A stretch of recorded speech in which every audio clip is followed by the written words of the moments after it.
I gave birth to my daughter last week, so I wanted to come on here and record the birth story so that I can share it with all of you, but also have it documented just so I can look back and watch it later and maybe one day share it with my daughter. I'm literally a week postpartum, but I know that I'm going to start forgetting details. Like with my son, I never really took the time to document his birth, and some things are already kind of like spotty in my memory. Just some context before we begin. When I had my son, I had an elective induction at 39 weeks pregnant, and it was honestly a really amazing and a positive experience. Like, I would totally do an induction again. However, this is probably going to be our last baby, so I wanted to at least experience spontaneous labor once in my life, and I really didn't want to have to schedule an induction unless we got super far along in the pregnancy. So as we got closer to the end of my pregnancy, I was actually starting to dilate and my cervix was thinning, which was super amazing because when I was pregnant with my son, literally nothing happened until I went to go get induced. And I had my 39-week OB appointment the morning of August 27th, and I was actually 39 weeks in one day. And at that appointment, I was already 3 centimeters dilated, I was 70% effaced, and then baby's head was at a -2. I did opt to have a second membrane sweep, which I had done the previous week, and obviously nothing happened. I didn't go into labor at my 38-week appointment, so I got it again at my 39-week. And honestly, throughout the day, I just was feeling crampy and just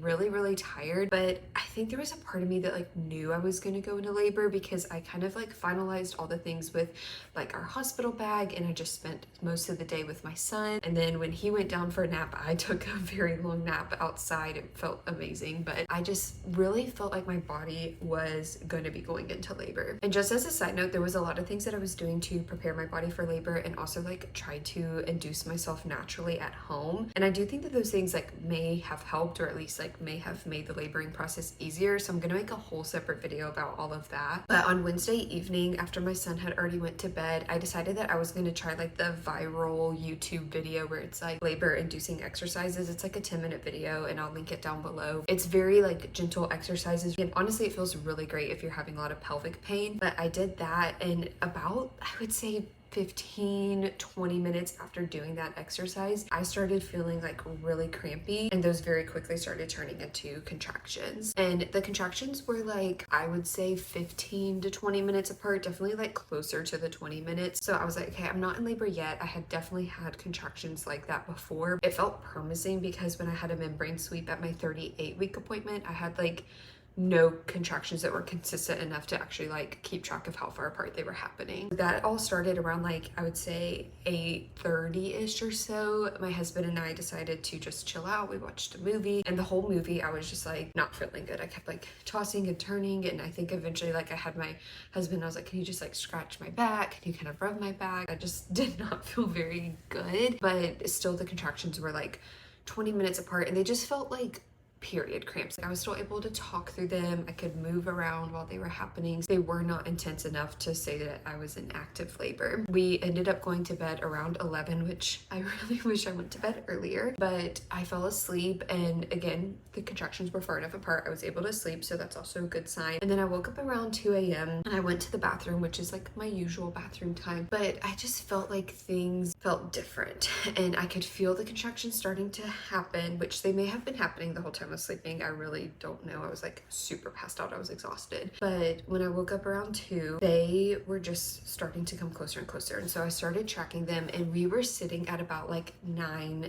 to 10 minutes apart. Around like 3 or so is when I noticed that the contractions were starting to get even closer together. Like we're talking about like 7-8-ish minutes apart. And this is when I decided to wake up my husband and give him a heads up, because my OB instructed me that if my contractions got close enough to where they were like 5 to 7 minutes apart, go to the hospital. Obviously that they were also lasting for a minute, and this was happening for an hour. So I woke up my husband and told him, he's like, what makes you think you're going into labor? And I was like, my contractions are getting closer together, like obviously. And he just kind of laughed, and he's like, okay, well, we'll figure it out. And then he just went right back to sleep. I think he thought that I was like crazy, that I just like didn't know what was going on, or that I was like being too hopeful or something, because I had definitely had contractions before, and there were so many times where I was like adamant, like I'm gonna have this baby tonight, and then nothing happens. And so I think he just thought like this is another one of those things. So then after I woke him up, I decided to take a shower, and I noticed that when I was standing up and under the hot water, the contractions were not as bad and they weren't lasting as long. And I was like, okay, are the contractions starting to fizzle out? Like, am I not really in labor? But I decided just to keep timing them just in case. And the whole time I was timing them, my app just kept like giving me the message like, get ready to go to the hospital. I just felt like I needed to keep timing them. And then I ended up going to lay back down in bed. And when I laid back down in bed, they got super intense and painful to the point where like I almost felt like I was like holding my breath. And so then I was like having to remind myself to breathe through them. I was trying to not tense up, even though that was like a very natural reaction. But it was like to the point like I was just like not being able to talk or move. Like I just felt so like paralyzed every time those contractions were starting to come on. They were starting to last closer to a minute and they were still getting closer together. So I just kept laying in bed and trying to relax, kept timing the contractions, and then I decided I was going to lay on my left side for 30 minutes, kind of like with my leg up, and then I was going to get on my yoga ball and see if I like felt any difference, because I was worried that if I kept standing up or being upright and they went away, that maybe I wasn't in active labor. And I got on my yoga ball for 30 minutes, and that entire time contractions were happening. I was trying to like gently bounce, and I was doing the figure eights and the hip circles, like all the things, and the contractions were still very intense. They were still happening very close together. And after doing that, we were getting to the point where they were about like 5 to 6 minutes apart, but it wasn't lasting for an hour yet. So I kind of was like, do I go in, do I not? Like I didn't want to like go in and everything like fizzle out, but at the same time I'm like, I also don't want to like go into labor on the way to the hospital. So I decided to go downstairs around about 5:15, 5:30. My mom was already awake and I had been texting with her, letting her know what was going on, and she ended up making me 2 breakfast sandwiches, which was super great. And I like scarfed them out because I'm hungry all the time when I wake up first thing in the morning when I'm pregnant, but also I knew if I did go to the hospital I would not be able to eat when I'm there. So I wanted to make sure like I got food in my system and felt good. As I was talking with her, like even sitting there eating, like when those contractions would hit, I literally was like hunched over, frozen in so much pain. And I was like, I just feel like Edward and I, my husband, need to go to the hospital, and I'd rather be safe than sorry. And she was like, no, that's great. And obviously living with my parents, they were able to already be there and be able to take care of my son. When he got up in the morning, we decided to just kind of move forward with that plan. So I was like, I think I'm just gonna wake up Edward, tell him like, we got to go, because these are getting close enough together that I just feel like it's better to check things out than to like wait and just see if they fizzle out. So my husband was like already like waking up, because he wakes up around like 6 or so in the morning anyways. And I was like, Edward, I really think like we need to go to the hospital. So he was like, okay. He got up, he started getting ready. Thankfully my hospital bag was already packed. I had already had it packed since my 37-week appointment, just in case I ever was sent to the hospital from an OB appointment. So the bag was already packed, and literally it was just like grabbing the final toiletries that we needed, putting them in the bag, and just making sure that we were all dressed and ready to go. And so we ended up leaving around like 6:40, 6:45, and went to the hospital and arrived there at 7. And definitely I could tell like my contractions were still within like the 5 to 7, sometimes 8-ish minute range. Like they were varying, like sometimes they were very close together and then they were sometimes very far apart, but they were still incredibly intense. Like the intensity never died down. And so that's kind of what really I'm more so was concerned about, because it was like I could not do anything when the contractions were happening. So we got to the hospital, we had to enter through the ER department, we went up to labor and delivery, and then they started the process of doing paperwork and sent me into a triage room. And thankfully my OB is in a physician's office that's connected to the hospital, so I guess they may have like notified her or something, because she stopped by to see me on her way in, and she was like, hey, I'll go ahead, I'll do your cervical exam, because they were gonna have like the doctor on call do it. She's like, I'll check you out and then let's see if we need to get you admitted. When she did the exam, I was almost 5 centimeters dilated, but they noted it as a 4.5 just because I wasn't like a true 5 yet. I was 90% effaced, and baby was still at a -2 but almost a -1. So definitely like a lot had changed in the 24 hours, and I was like basically at the point of being like in active labor. And so she's like, I think that the baby's gonna come today. There's no point in like sending you home or telling you to like keep laboring. And then she asked, do I want to have a baby today? And I said yes. She's like, great, we're gonna get you admitted, we're gonna do your lab work, and we're gonna get things going. And so her plan was to break my water, start me on a low dose of Pitocin, and then just like see what happens from there. And I already felt very comfortable with that, because that's basically almost the same process that happened when I was induced. And honestly, like I was just at the point, like I just want this baby out of me. I do not want to be somebody that is laboring for like 24 hours or longer. I was totally okay with all of that happening. I know some people want their water to break naturally. They don't want to do Pitocin. I'm just somebody where I'm like, just get this baby out of me. So they did all of my lab work. I still have like some gnarly bruises because they could not get the IV into my arm until like the 4th attempt. But they did all of the blood work mainly because I knew that I was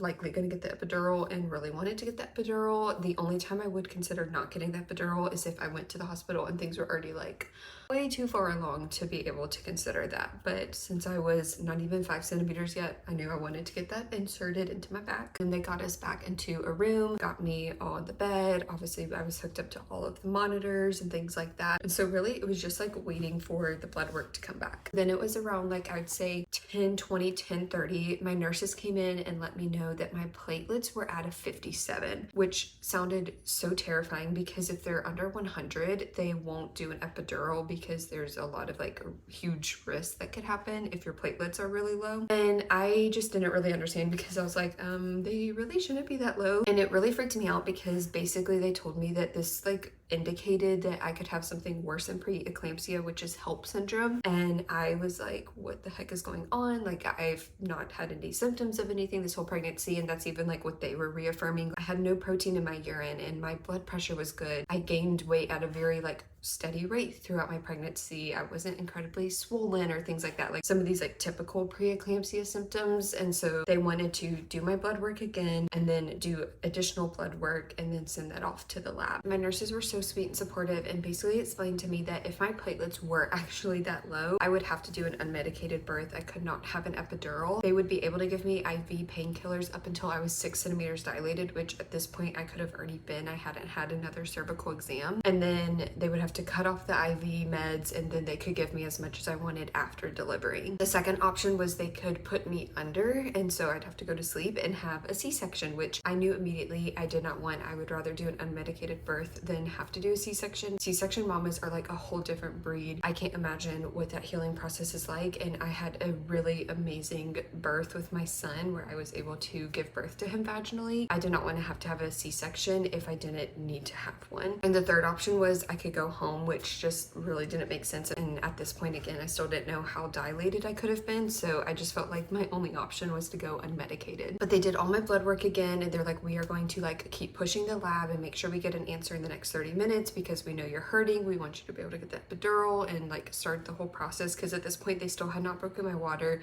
and they had not done Pitocin yet. So I'm just laying in a bed laboring and like holding my breath every time a contraction comes and just waiting to see what happens. So it probably was about 45 or so minutes later when they like came back and they're like, okay, your platelets were at 198, which is super amazing. Even my doctor was so confused why my platelets were showing so low because they called her and she's like, they were at like 300 the last time we checked them. So really don't know why they came back like that, but apparently they also found out that they were having issues with one of the techs there. Maybe it was just user error and my platelets for some reason were coming back at that level. But since they were at 198, I was able to get the epidural, and the guy came super quick because they basically had everything prepped and ready to go. They were just waiting on the green light of my platelets being high enough. So the anesthesiologist came in and my husband had to sit on the other side of the bed. One of my nurses was holding on to me and did the whole process of doing the epidural, which I will say this time around, I felt like it hurt worse than when I got it inserted with my son. Like it definitely was one of the most uncomfortable things and a little bit painful.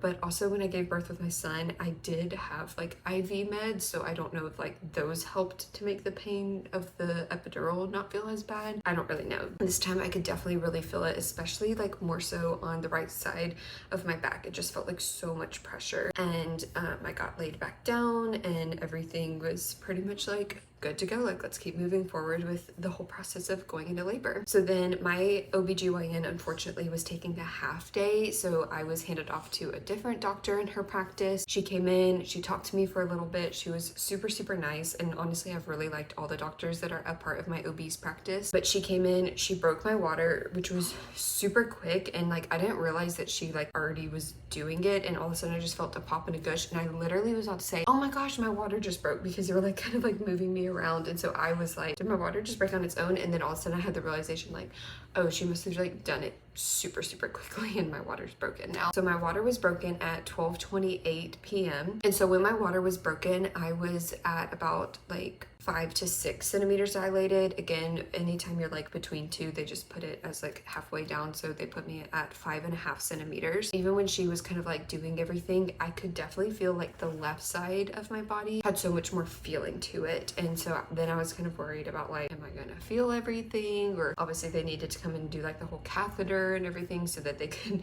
collect my urine in a bag. I told my nurses, I was like, yeah, I definitely feel like my left side, I could feel it. So they took like a little like wet wipe thing and rubbed it on my arm. She's like, okay, you feel how this is cold and wet? And I was like, yeah. She's like, okay, I'm gonna rub it on the inside of your right thigh. Tell me what you feel. And I'm like, literally feel nothing. That leg is dead to the world. They did it to the left side and I was like, I can definitely feel that you're rubbing it, but I don't necessarily feel like as much of the sensation of it being cold. And so that was pretty much a good indicator. You just don't want to feel like the sensations of things. But they were like, we're gonna do the catheter since you're like still pretty like numbed up, and then they were gonna turn me on my left side and see if it helps like move the epidural stuff, I don't know, to the left side of my body. So they did a catheter, which I did not feel. And so when the catheter was inserted, this was about like, I'd say 15 or so minutes after my water was broken. Like it wasn't very long at all. And I was already at 7 centimeters dilated. And then they got a peanut ball and they basically put me, like, I think the position's called a flying cowgirl or something like that. So I was laying on my left side and they did that. I felt pretty comfortable. And then it was just kind of like chilling, waiting to go. My nurses finished documenting some things and then they're like, okay, we're gonna go take a lunch and hopefully like by the time we come back, you've made good progress. So after getting me into position on my left side, my nurses finished documenting a couple things and they said that they were going to go to lunch. And so I would say they were literally gone for like 10 or so minutes, and all of a sudden like my little Pitocin machine like was starting to make noises, so it was just like constantly beeping. So I just was like, let me call the nurse's station. So I called and was like, hey, it's just beeping. I don't know if there's like a way for you to turn this off. So a nurse came in and she's like looking at everything. I don't know what happened. I'm assuming maybe it was my baby's heart rate. I couldn't see anything because all of that stuff was behind me, but she was like, I really hate to do this, but like, when was the last time you were checked? And I was like, it was probably like 10 or 15 minutes ago and I was at 7 centimeters. She's like, I think I need to check you again. And I was like, no, that's totally okay. I'm fine with it. And as she was like getting all gloved up and getting ready, my other nurses come in the room. And so she's starting to check me and they're like, is it time for baby? She's like, yeah, she's complete. And this was about like a little bit after 1, maybe. I don't really know what time everything happened. But I just was so freaked out. I was like, oh my gosh, it's already time like to give birth. This baby is coming. What the heck is going on? And so they start calling the doctor, calling the nurses for the baby. Like just all of a sudden, all these people like just come flooding in the room. They start hooking up an oxygen mask for me, which I don't remember that happening with my son. They didn't give it to me, but it was like already hooked up and like ready to go if I needed it. But baby's heart rate kept dropping. And so at one point her heart rate got to like 96 or something like that. And we were waiting on the doctor to come in because the doctor that was going to be delivering my baby, she was still in the clinic having her appointments and she already like let them know, hey, I'm coming down. And they're like, we're giving her like 2 more minutes and then we're calling the other doctor on call to come deliver this baby because they were concerned that her heart rate was dropping. Thankfully, once they kind of got me into like a little bit of a better position, sometimes her heart rate kept shooting back up to like 130s. So it kind of was just like fluctuating, and that kind of freaked me out too because I was like, I just want my baby to be okay. But one of the craziest things, because this is my second, I felt her literally like come down in the birth canal. Like with every contraction, she just kept coming further. Where with my son, when it was time for me to start pushing because I was complete, like I literally had to push him all the way to the opening. Baby girl, she literally already came down like all the way on her own practically. Even the nurses were like, oh my gosh, look at all that hair. And I'm like, wait, she's like literally already right there. Like it just was crazy because with my son, I spent about 20 minutes or so just like pushing him all the way far down enough to like end up pushing him out. The OB came in, she got all like gloved up and everything, put her hair up, all that stuff. She's like, okay, let's go. And so a contraction came, I pushed through that contraction and they're like, you're doing good, you're doing good. The second contraction came and I think I pushed once and she was out, and I was like still in the process of pushing, and the doctor doctor was like, she's here, look at your baby, look down here, your baby's here. And I was just like, what? Like, it was just like kind of like this moment of like, what is going on? But she was very much so there. And then she just, obviously she's holding her up. She's so teeny tiny. I mean, not really, but compared to my toddler, she felt so teeny tiny. And she starts crying, and I was just like, what is going on? They put her on my chest, and I'm just kind of in shock because it felt so quick. Like 20 minutes ago, I was just like laying there in flying cowgirl, and all of a sudden I just have a baby like laying on my chest. It was a super crazy experience. It was so cool. My husband was able to cut the umbilical cord, and then they took her to like clean her up, and he was taking pictures, and one of my nurses like was like, where's your phone? She like grabs my phone, she starts taking all these pictures, which I so appreciated because my husband like took all the pictures last time, which they were decent, but I would say this nurse definitely knew how to take her pictures. And so she was like doing all the pictures and everything like that. They came out like just so adorable. And so she weighed 7 pounds 5 ounces, and she was 20.5 inches long. And I mean, she's definitely like, she's like a very like normal sized baby, I feel like, but she just feels like so tiny, because it just felt like my son, he was only 7 pounds 12 ounces, but he just felt like bigger. Like, I can't explain it. They placed her back on me. We did an hour of skin to skin. I was able to feed her. The lactation consultant came in, and she was so helpful, especially because this time around I wanted to exclusively breastfeed her instead of being an exclusive pumper. And a lot of the stuff she was saying were things that I already knew and I was able to learn along my journey of exclusive pumping, but she just really reinforced a lot of these things and gave me so much encouragement, and the baby was latching so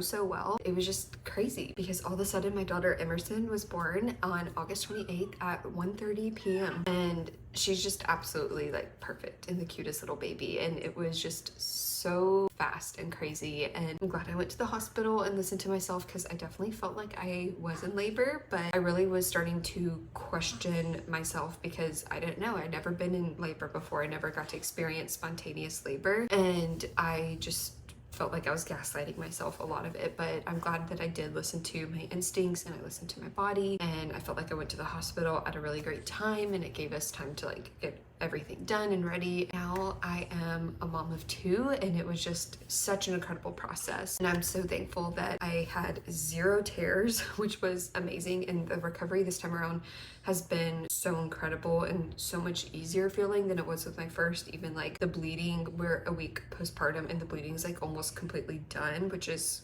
crazy because last time I bled for 4 weeks straight. So all of it's just been really amazing, and I'm so happy. And also, she was born the day before my birthday, so I got to spend my 25th birthday in the hospital just holding my daughter, hanging out with her, and we were very close to being birthday twins, but she had to have her own day, which I'm totally okay with. But it all was just super amazing and super special, and I'm just so glad that I got to experience spontaneous labor, because that's truly all that I wanted this entire pregnancy. If you watch this whole video, just thank you so much for supporting me and my channel. I'm currently on a journey of getting monetized here on YouTube so that I can financially support my family, and I am going to be posting so many more videos soon, especially as I get into a good routine with both kiddos. So if you're interested in all types of content around motherhood and family, be sure to subscribe, and YouTube thinks that you should check out one of these 2 videos, and I'll see you next time. Bye!